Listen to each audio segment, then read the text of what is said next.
morning. Time for today's weigh-in. Oh, I'm so tired. So whatever. It's ready. It's ready.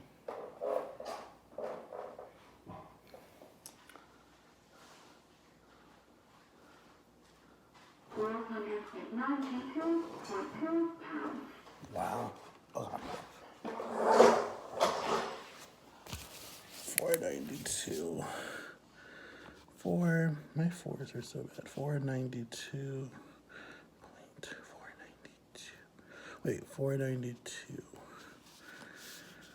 I was 491 yet. Wait. I don't understand that.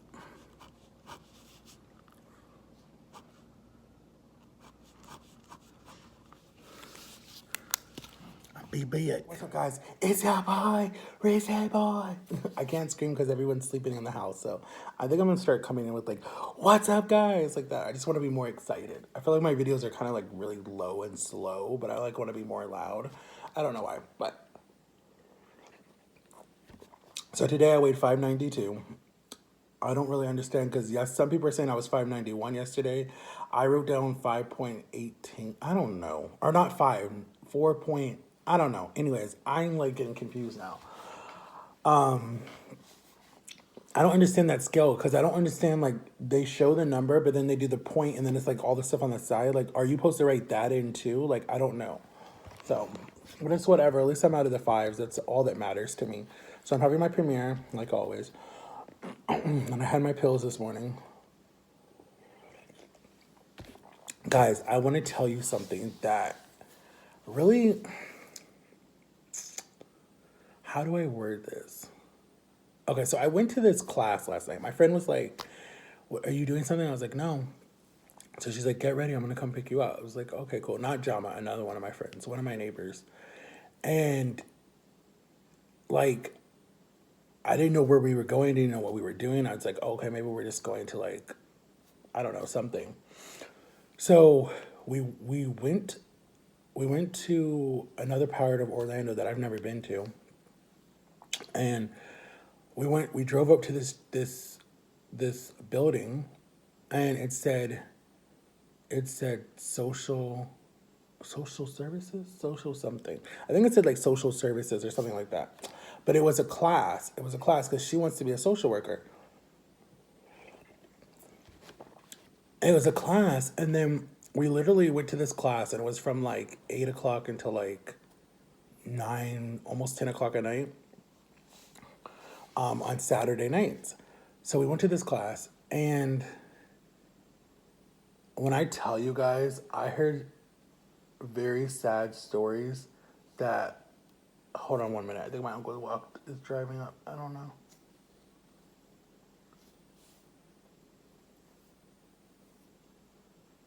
No, maybe not. Okay. So I heard like really, really, really, really, really, really, really, really, really sad stories that just broke my heart. Like it really made me realize. See, I don't want to get emotional because there were some stories that broke my heart, but it made me really realize how much I was like, how much God looked out for me and how God put me in a good home and God like had me adopted at a young age. So I was only in foster care for like a few days, not even like that long. Like I was born on this day, and then I was born on the 26th. I promise you, I think I was like adopted before even the end of June. So I wasn't even with that. No, I think I was like 4 months old. So actually 4 months. I was 4 months old before I was adopted. So like 4 months from my birthday. So it wasn't that bad. But like these kids that have grown up in the foster system and have been abused, neglected,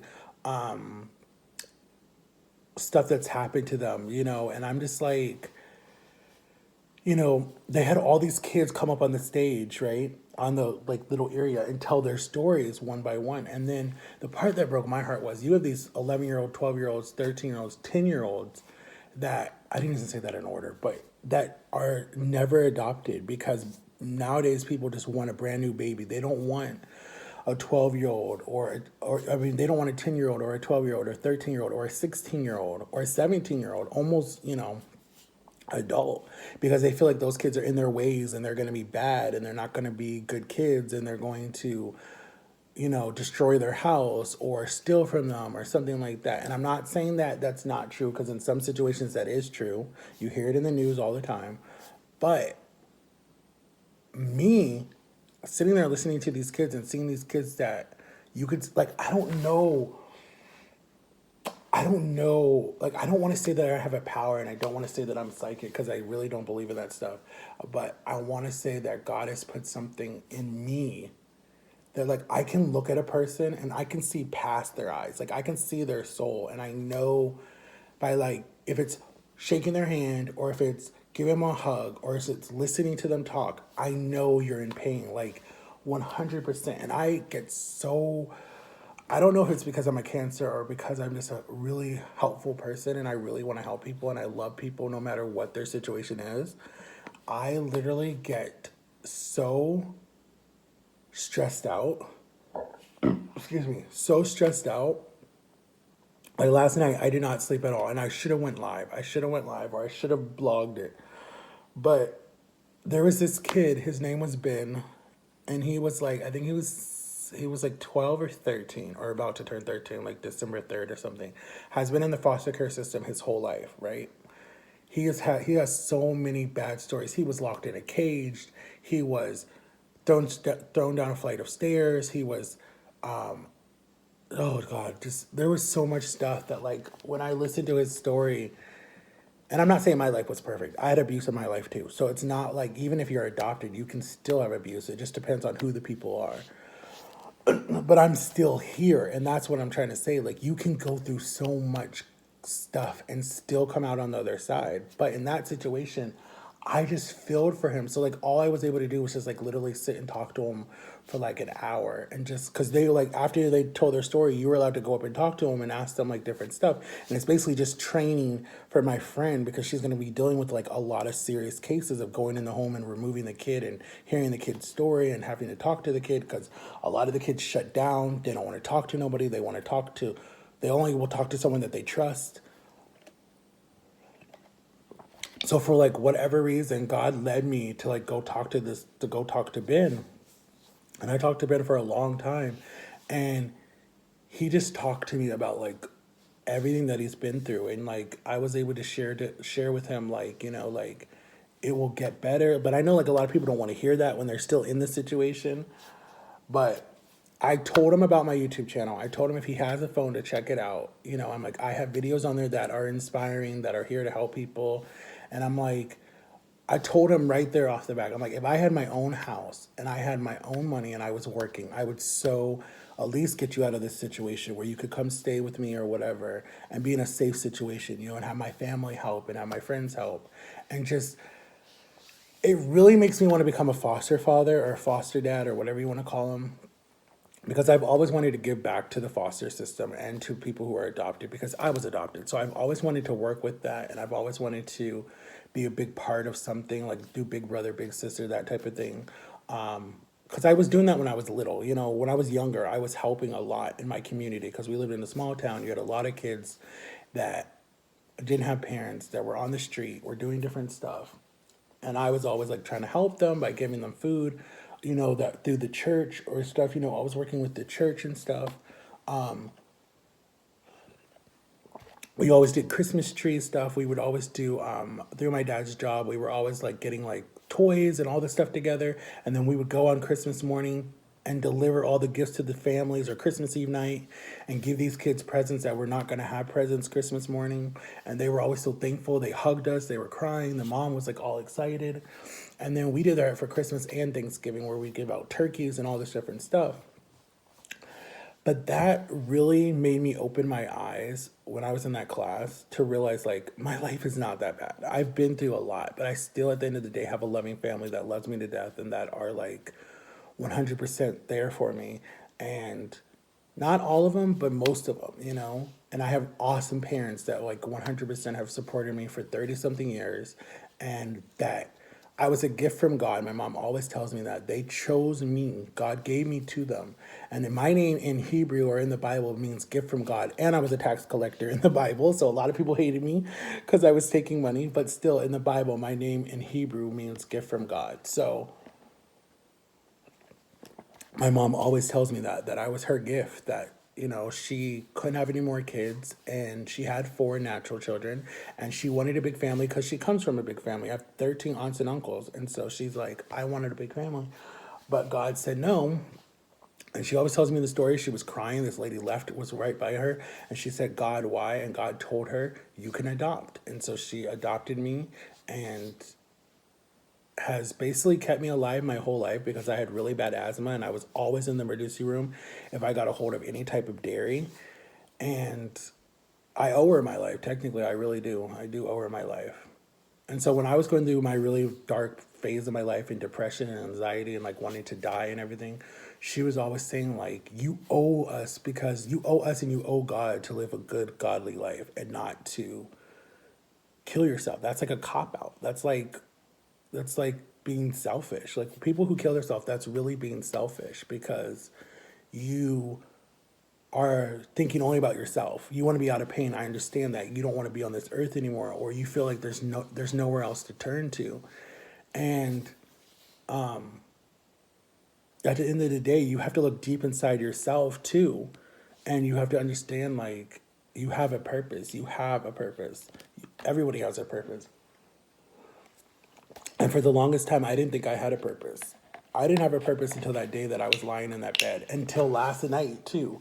That made me even realize that I have a purpose, and me doing my YouTube videos is to help other people. And people commenting me how much I've helped them literally has changed my life, because I'm like, what have I done to help you? Like, literally, what do I do to help you? And they're like, I literally watch your videos every single day. Like, there was a guy, shout out to Gary. I think his name is Gary. Shout out to you, Gary. Who says that he walks and listens to my videos, and I've helped him do like lose weight and different things. And I think that that is so awesome, because it's like, and then there's another lady who's like, I'm about to do the diet, and what have you done? And like, what's the what's the course, and like, what do I have to do, and what food should I eat? And I wrote it all down for her and told her all of it. And so she's doing it. And I told her, you need to start a YouTube channel, because that will keep you disciplined. That'll keep you going. I'm like, you get a good fan base behind you, even if it's like 7 people. At least those 7 people are like 7 more people that are in your corner when you do the surgery. I have now 290K subscribers, so 2,090 something people watching me, and you guys keep me going every single day. On the days that I want to give up, and the days that I want to sneak food or eat something, I say no. Excuse me. I say no. I'm not going to lie to my fans and sit here and tell them, oh, I'm not eating nothing and I'm over here. No, I'm not going to do that. Because people used to ask that, what are you eating outside of camera? Like, what are you eating when you're not on camera? But going back to what Ben told me that the only thing that keeps him going is his singing. He sings. So I said, keep going, because someone one day will see you and will sign you to a record deal. I'm like, that's how Justin Bieber got big. Okay, that's how a lot of these other YouTubers have got record deals, because somebody saw them. So I'm like, you need to get a YouTube channel. You need to start. But he hasn't started yet because he's like very shy. And I'm like, if he lived closer to like on my side of town, like I would literally like hang out with him. He's really good at basketball, different stuff like that, and like just try to mentor to him, through the church or something, bring him to church every Sunday, something like that. But he doesn't believe in God, and I try to witness to him that night, and I try to see if he wanted to accept God into his heart, but he wasn't ready because his mother was a Christian, and it just brought back bad memories for him. So I was like, dang, I'm like, I think I want to be I've always wanted to be a social worker, even since I was little. And I think I really need to go through that training and get my license and really start and maybe be a foster parent and just open my door to kids and people all the time and like literally have them just cycle through. And then, you're allowed to adopt like whoever you want to adopt, but it's like, still almost like the Fosters. I don't know if you guys ever watched that show, The Fosters, where they had two of their natural children, and then no, three of their natural children, and then they adopted two more, Drude and Callie or Allie or whatever her name was. So, but anyways, guys, I love you so much for watching. Have an awesome Sunday. Go to church, and just think about what your purpose is, and comment below what you want to do with your life, and comment below what you're going through, and I will definitely reach out to you and try to like keep you in my prayers and stuff, and just Think about other people. That's like what I want you guys to take from today. Be thankful. This is the whole month of being thankful because Thanksgiving's coming up. So, but be thankful, guys. Love you. Peace.